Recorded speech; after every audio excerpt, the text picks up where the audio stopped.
Bonsoir, Monaco face au Covid-19, émission spéciale crise sanitaire, numéro 8. Moins il y en aura, mieux ce sera. Les voisins des musiciens de l'Orchestre Philharmonique de Monte-Carlo sont comblés ces jours-ci. Ils ont de la musique non-stop et ils voyagent même jusqu'à New York.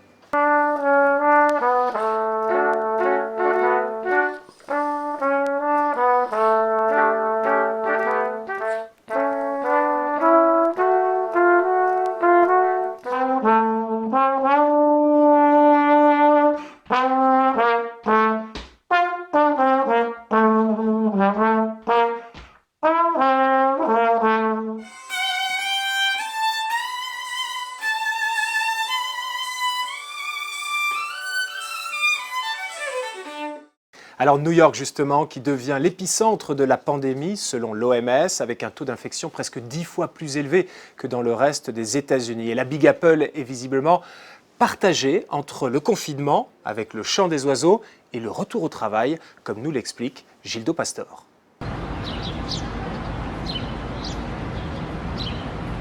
Ici à New York, il se passe quelque chose. Les gens en ont marre de rester chez eux. Ils commencent à sortir, ils veulent travailler. Par les jeunes, elle veut devenir la ville qui se remet la plus vite au travail.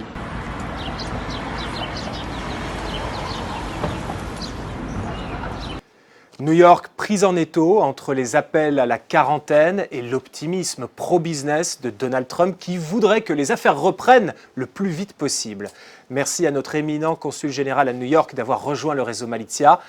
On pense bien à lui. Et pendant ce temps-là, l'hymne monégasque continue de résonner tous les soirs ici à Monaco.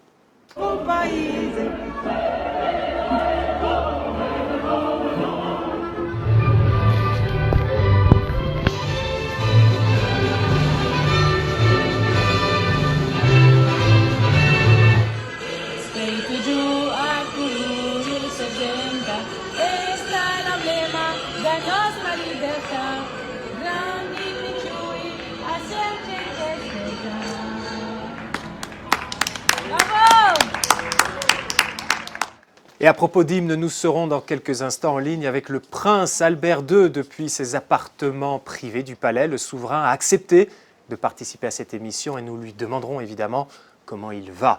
Nous serons également en duplex avec Jean-Luc Biamonti. La Société des Bains de Mer, c'est évidemment le poumon économique de la principauté. Or, presque tous ces établissements sont fermés. Nous ferons le point avec le patron de la SBM lui-même. Et puis, le confinement, c'est une privation de liberté. On perd en quelque sorte notre vie d'avant. C'est pour beaucoup une épreuve, un moment de solitude. Nous serons en duplex avec une psychologue, Marie-Clotilde Wurtz, qui nous donnera des clés pour gérer cette situation. Mais tout de suite, le point info avec Émilie Rousseau. Bonsoir Émilie.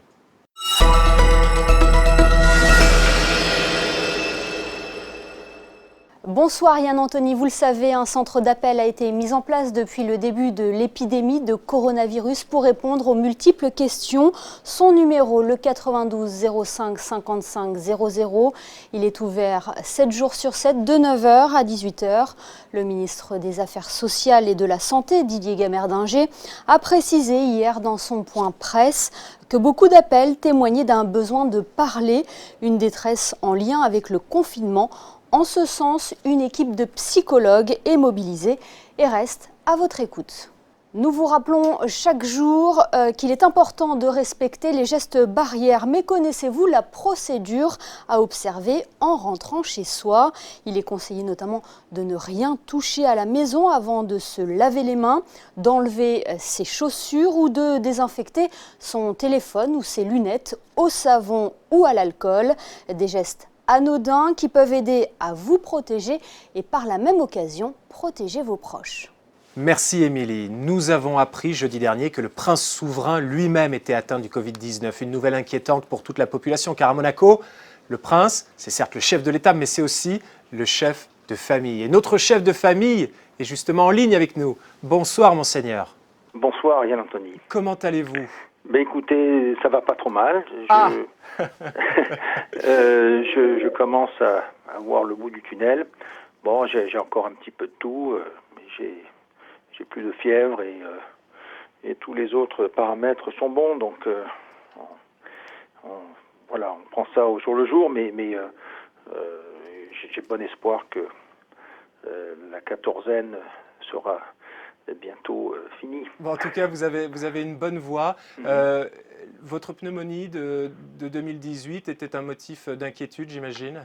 Ah bah bien sûr, quand on a une sensibilité au niveau des poumons, comme je l'ai, et d'autres personnes d'ailleurs sont dans le même cas, et bien sûr qu'il y a une petite inquiétude supplémentaire parce que ce Covid-19 n'est pas du tout anodin.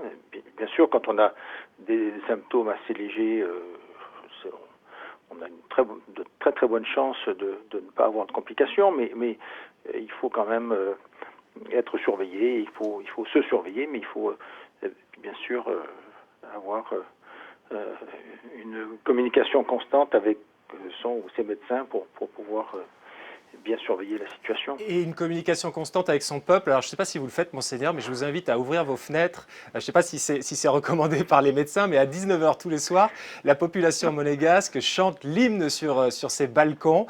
Et pas que la population monégasque, il y a même une princesse, votre sœur, la princesse Stéphanie, avec ses filles. Je vous propose d'écouter un extrait. Ouais. Attention, on arrive. Monégasque. Allez, c'est parti.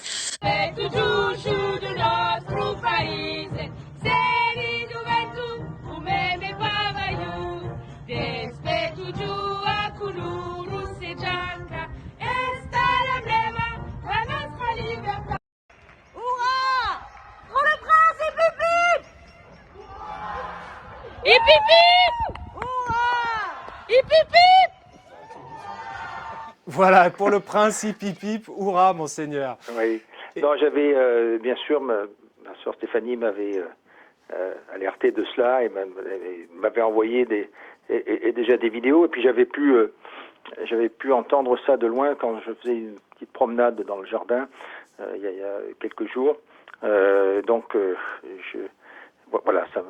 bien sûr que ça me touche beaucoup, et c'est une belle marque non seulement aussi d'esprit de communauté, et que tous les monégasques et les résidents de la principauté soient ensemble dans cette situation très très difficile, mais puis qu'ils aient cette pensée. Pour moi, c'est vraiment très réconfortant. Donc voilà, donc maintenant on a de bonnes nouvelles réconfortantes de la part de notre chef de famille. Maintenant, quelques questions à notre chef de l'État. Est-ce que vous continuez de suivre de près la situation et la gestion de cette crise sanitaire? Ah ben bien sûr, je suis en contact, quasi permanente avec non seulement mon cabinet, avec mes proches collaborateurs, mais aussi avec le gouvernement.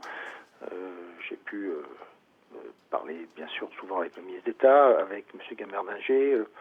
Je dois m'entretenir sous peu avec M. Célario, avec le maire aussi. Bon, bien sûr, il y a un petit peu plus longtemps, j'avais eu aussi le président du Conseil national au téléphone. Donc il y a bien sûr tout un ensemble de décisions qui ont été prises avec bien sûr l'aval de tous au gouvernement, et s'il y a d'autres adaptations à faire, eh bien nous le ferons dans les heures ou dans les jours à venir. Je ne vais vraiment pas prendre trop de votre temps, monseigneur. Juste encore une question. C'est intéressant la façon dont cette crise est gérée ici à Monaco. Monaco, cette principauté de 2 km², c'est finalement le pays le plus facile à verrouiller, à fermer au monde. On aurait pu penser que Monaco serait le premier à se replier sur lui-même. Or, votre choix a plutôt été de faire confiance à la population, d'appeler à la responsabilité de chacun dans l'intérêt de tous. Alors oui, je pense qu'au lieu de réprimer ou d'imposer des sanctions ou des restrictions, il faut amener tout le monde d'abord à bien identifier la gravité de la situation, et puis aussi à accepter les mesures qu'on leur suggère et puis après qu'on leur impose, mais je pense que c'est bien sûr par la communication, et les médias sont très très importants pour cela et je vous en remercie. Et puis non seulement d'adopter les gestes les gestes barrières, mais les gestes qui peuvent sauver, qui peuvent prévenir la plus grande propagation de cette pandémie. Et puis, écoutez, et puis aussi, je voulais que tout le monde sache que nos services de santé, que nos soignants sont là, sont compétents, ne ménagent pas leurs efforts comme ils le font ailleurs dans d'autres pays, bien sûr, mais il faut les soutenir. Et quelle meilleure façon de les soutenir, non seulement que de les applaudir le soir aussi, puisque je sais que ça arrive aussi, mais aussi de rester chez soi, et de limiter ces contacts. Ces contacts non seulement de son entourage, mais dans ses sorties. Et vous savez, Monseigneur, que dans cette émission, on a lancé un réseau qui s'appelle le réseau Malizia. On appelle la population monégasque à nous envoyer des photos, des vidéos pour nous montrer comment ils vivent le quotidien de ce confinement. N'hésitez pas vous-même à nous envoyer des photos de vous, des vidéos de vous. Ça rassurera tout le monde et on est toujours content d'avoir... Je le ferai avec plaisir. On fait comme ça. Merci beaucoup, Monseigneur, pour ces nouvelles rassurantes. Merci beaucoup.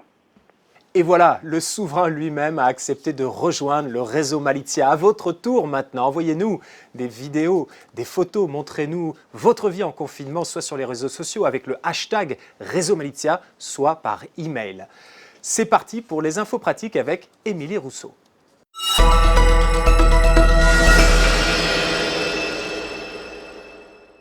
On ne le répétera jamais assez, restez chez vous pour limiter la propagation du Covid-19. Plusieurs services vous sont proposés pour limiter au maximum vos déplacements, à l'image de la mairie de Monaco qui a mis en place un service de livraison à domicile, un service 7 jours sur 7 qui concerne les commerçants du marché de la Condamine et du marché de Monte-Carlo. Retrouvez la liste des commerces participants sur le www.mairie.mc.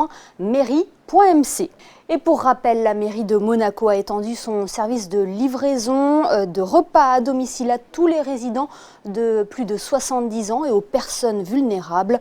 Un numéro à contacter pour cette prestation, le 93 15 22 99. Cette idée à présent pour occuper vos journées à la maison, une idée aussi bien pour les enfants que pour les adultes, car il paraît que le coloriage est un très bon anti-stress.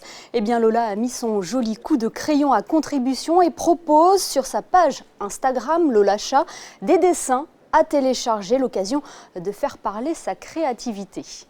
Autre idée, celle-ci pour réviser ses langues étrangères tout en s'amusant.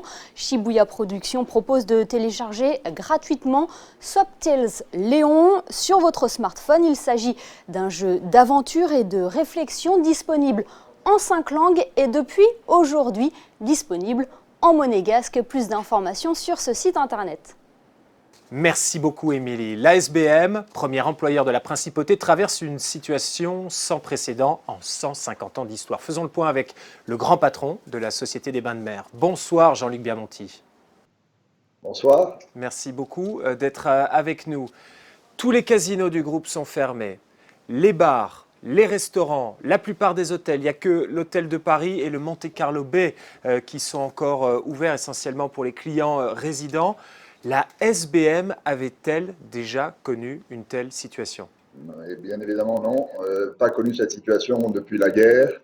C'est une situation tout à fait exceptionnelle et qui nécessite des mesures exceptionnelles, mais c'est très très compliqué et même c'est touchant. Bon, on en parlera plus tard vis-à-vis du personnel, mais ouais, c'est compliqué. La SBM, c'est 150 ans d'histoire. Donc pendant la guerre, les casinos déjà avaient été fermés? Oui, on avait fermé pendant la guerre, effectivement, mais depuis la guerre, jamais, sous aucune circonstance. Là, c'est fermé, quoi. C'est-à-dire qu'on a fermé les lumières, on a fermé les portes, et c'est fini. C'est fini pour le moment. Et le bâtiment lui-même est fermé. Comment avez-vous opéré votre choix? Pourquoi avez-vous maintenu l'hôtel de Paris et le Monte-Carlo Bay ouverts? D'un point de vue économique, les décisions que nous avons prises, la première, c'était de ne pas, ou la plus facile à prendre, c'était de retarder l'ouverture du Monte Carlo Beach, parce que normalement, on devait ouvrir à la fin du mois de mars. Et donc, nous avons retardé jusqu'à nouvel ordre l'ouverture du Monte Carlo Beach. Ça, c'était ce qui avait de plus facile à faire. Ensuite, sur les trois autres hôtels, le B, l'hôtel Hermitage et l'hôtel de Paris, la façon dont nous avons raisonné, c'est que, premièrement, au Monte Carlo Bay, attenant à l'hôtel, il y a ce que nous appelons les résidences du B, où nous avons des gens qui vivent dans leur appartement et le B assure un certain nombre de services pour ses clients, à savoir le petit déjeuner, le room service et la maintenance, le housekeeping. Donc, on a décidé de maintenir le B à voilure extrêmement réduite. J'ai encore parlé à Frédéric Darnay ce matin. On a 20 personnes sur place, vous voyez, pour un hôtel de 330 chambres. Ensuite, entre les deux hôtels qui sont sur le plateau des Spélugues, à savoir l'hôtel de Paris et l'Hermitage, on a réfléchi et un peu psychologiquement, je dirais, on a gardé l'hôtel de Paris ouvert parce que c'est le plus emblématique, il est sur la place du Casino. Et nous avons transféré, les deux hôtels avaient des résidents à l'année. Tous les résidents à l'année sont à l'hôtel de Paris. Yvan Artoli s'en occupe très très bien. Et nous avons fermé lundi soir l'Hermitage. Est-ce que vous avez pris des mesures? J'imagine que oui, mais pourriez-vous précisément détailler les mesures de protection prises à la fois pour les clients et pour vos équipes? Alors, bien entendu, la protection du personnel et des clients, c'est la priorité absolue. Et surtout pour ceux qui nous font l'honneur et la gentillesse de continuer à venir travailler. Je parle pour notre personnel. Donc, à l'hôtel de Paris, qui est le dernier établissement, le seul établissement ouvert, les règles sont les suivantes. Premièrement, nous prenons la température de tous les clients quand ils sortent de l'hôtel et quand ils reviennent à l'hôtel. Et on a eu d'ailleurs, il y a 2 jours, une dame qui avait de la température en sortant, de la température en rentrant. Elle est restée confinée, le docteur est venu, la fièvre est passée, c'était rien à voir avec l'épidémie. Mais enfin, on avait quand même identifié qu'elle avait de la fièvre et elle était restée à ce moment-là dans sa chambre. Pour ce qui est du personnel sur place, il est doté de masques, en espérant qu'on continue à en avoir. Et on leur demande bien entendu de respecter toutes les distances réglementaires. Alors vous fonctionnez en équipe réduite, minimum, vous nous l'avez expliqué, notamment au Monte Carlo Bay ou à l'hôtel de Paris. Ce sont des effectifs colossaux. La SBM, comment gérez-vous la situation actuellement? Et quelle est la part du personnel en télétravail, en congé éventuellement, en chômage technique, le CTTR? Alors, nous avons plus de 4000 employés à la Société des Bains de Mer et aujourd'hui, les grandes masses, c'est 90% du personnel est en CTTR, comme vous avez dit. 275 personnes sont en télétravail. Chômage total, temporaire, renforcé. Donc 90% du personnel est dans ces conditions-là. Parmi ces 80%, quelques-uns ont effectivement posé des vacances. Donc ça change tous les jours. D'abord, donc, disons, l'ordre de grandeur, c'est 90% de ces CTTR, et 274 personnes à aujourd'hui en télétravail. Il y a encore quelques personnes qui viennent au bureau, notamment le président, le patron de relations humaines est là en permanence aussi parce que c'est le service sur lequel il y a le plus de demandes en ce moment. Je pense que ça va se calmer avec le temps, mais pour le moment, il faut absolument répondre à un certain nombre de préoccupations de nos employés. Et donc, le directeur des ressources humaines est là en permanence et le directeur juridique aussi est ici en permanence. Non pas qu'on les oblige à venir, mais ils sont gentils et dévoués et ils viennent au siège tous les jours. Dans vos équipes, y a-t-il des personnes qui ont contracté le virus? Je touche du bois. À ce jour, aucun de nos employés n'a déclaré être affecté par le virus. Nous avons pris un certain nombre de mesures quand on a su que des proches, il y a une partie du personnel nous a indiqué qu'un de leurs proches était affecté. Alors, ces membres du personnel-là, on leur a demandé de rester à la maison, ce qui nous a permis de ne pas importer le virus dans la SBM pour le moment. Avec cette opération de télétravail, est-ce que finalement vous n'êtes pas en train de réinventer votre façon de travailler à la SBM? Écoutez, je crois que c'est vrai pour tout le monde. On s'habitue à cet environnement. il y a des services, il y a des choses assez intéressantes du type, par exemple, nous, on a un exercice fiscal qui se termine au 31 mars.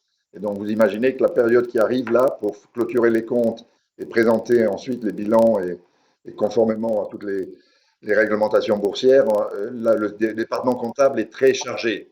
Et tout ça se fait par télétravail. Donc, on arrive à faire tout ça par télétravail, sans perdre de temps. On pense qu'on est toujours dans les temps pour pouvoir faire une clôture comme si de rien n'était, entre guillemets. Ce qui prouve qu'on s'est adapté et l'ensemble du groupe s'est très très bien adapté. Je suis très impressionné. Jean-Luc Biamonti, avez-vous le sentiment qu'il y aura un avant et un après coronavirus pour le groupe SBM? Je crois que ça sera vrai pour le groupe SBM, ça sera vrai pour tout le monde. Après, combien de temps ça restera dans la mémoire collective, j'en sais rien. Mais il est clair que aujourd'hui, d'abord la solidarité dont font preuve la plupart de nos employés, de notre encadrement, fait chaud au cœur. Il y a une vraie solidarité, il y a un vrai esprit d'équipe et la maison tient le coup dans des circonstances extrêmement difficiles. Enfin, juste pour qu'on se comprenne, on a perdu 92% de notre chiffre d'affaires. Hein. Il nous reste quelques loyers, tout le reste, il n'y a plus de chiffre d'affaires. Donc, vous voyez que la société passe par des moments très difficiles, mais l'ensemble du personnel est très très soudé et vraiment exemplaire. Alors, je vois par exemple vos hôtels sont fermés jusqu'à la fin avril. Pour l'instant, c'est une date qui a été mise sur votre communiqué, notamment l'Ermitage. On a appris également que le Grand Prix était purement et simplement annulé. Or, c'est peut-être le grand week-end de la SBM en termes de chiffre d'affaires sur l'année, alors que ça pouvait correspondre à la reprise fin mai. Est-ce que ça, c'est aussi un coup dur ? Bien entendu, mais enfin, il y a le Grand Prix, il y a le tennis, il y a beaucoup de choses qui sont annulées. À ce jour, on commence à réfléchir sur les événements de juillet. Vous savez que le 4 juillet, on a la fête de la danse. Le 28 juillet, on a le concert de Céline Dion sur la place du Casino. Le 18 juillet. Pour le moment, tout est maintenu. On croise les doigts. Nous travaillons bien entendu sur différents scénarios. Aujourd'hui, comme vous l'avez dit, on a informé qu'on ne prenait pas de réservation après la fin avril. Je dirais que ça, c'est le meilleur des scénarios possibles, vu les circonstances. Il sera peut-être qu'il faudra prolonger cette période. Nous n'en savons rien. On se remettra aux directives du gouvernement principe, bien entendu. Et il y a des scénarios. Vous savez, je reviens à votre question sur qu'est-ce qu'il y aura un avant ou un après. Ça va beaucoup dépendre aussi de la durée.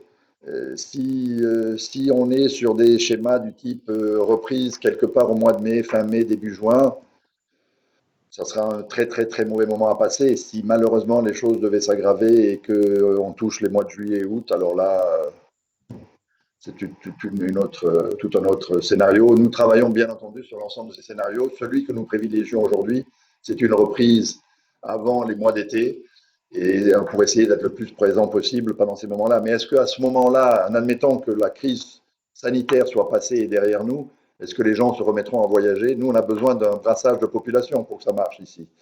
Est-ce que les gens reprendront des avions? J'en sais rien. Espérons que la confiance reviendra encore plus fort à la sortie de cette crise. Merci beaucoup Jean-Luc Biamonti, le patron de la SBM, la Société des Bains de Mer. Merci d'avoir été avec nous. À très bientôt. Merci. Allez, pour retrouver le sourire, c'est parti pour le best-of des réseaux sociaux.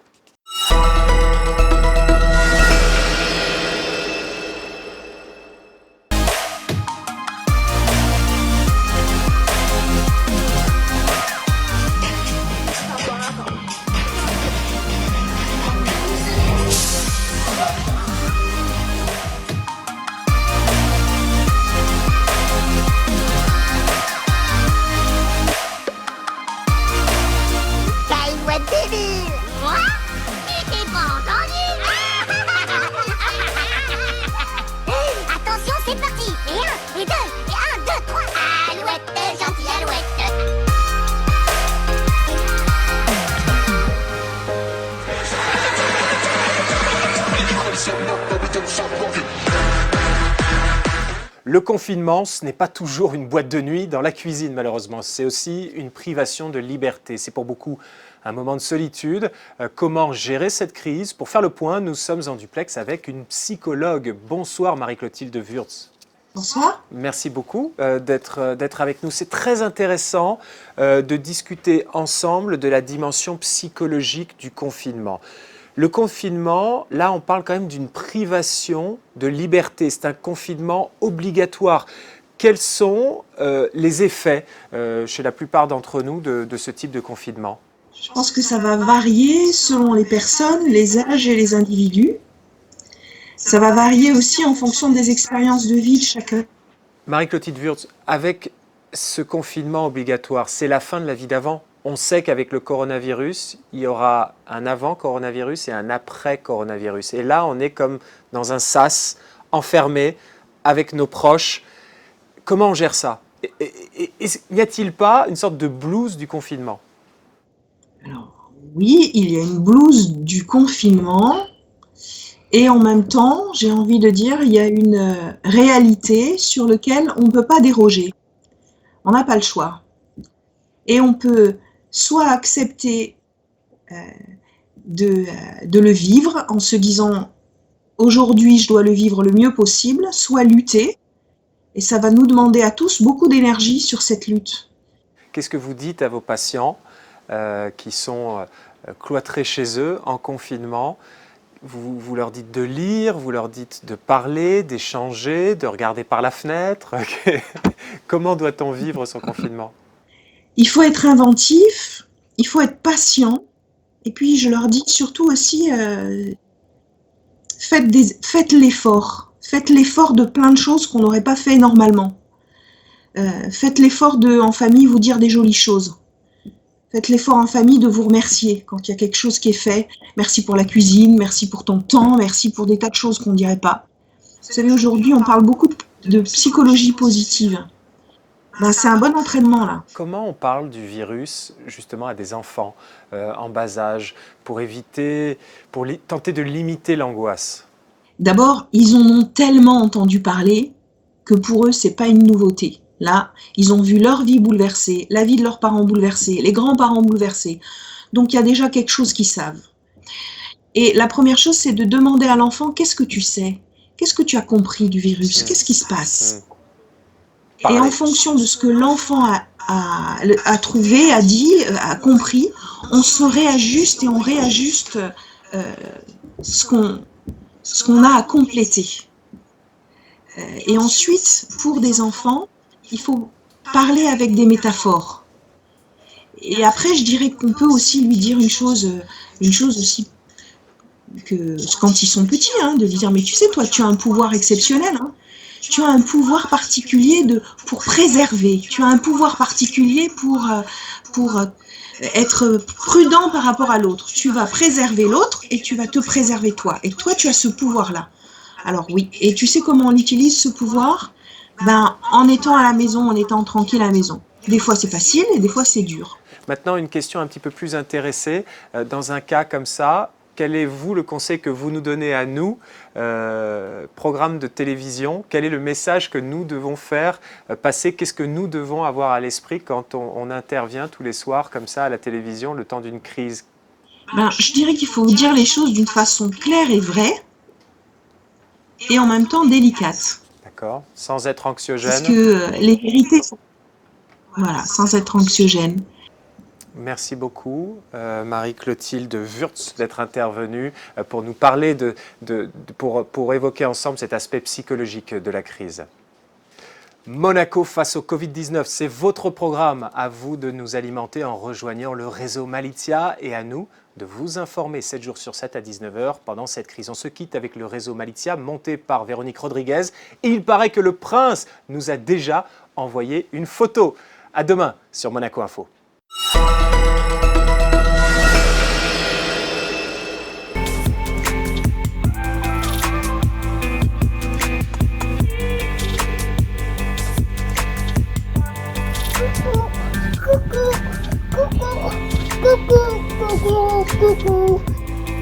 Là, en fait, tu te relis, c'est ça ? Oui. Il s'attend dans sa place. Comment les deux sorciers vont-ils se mettre d'accord ?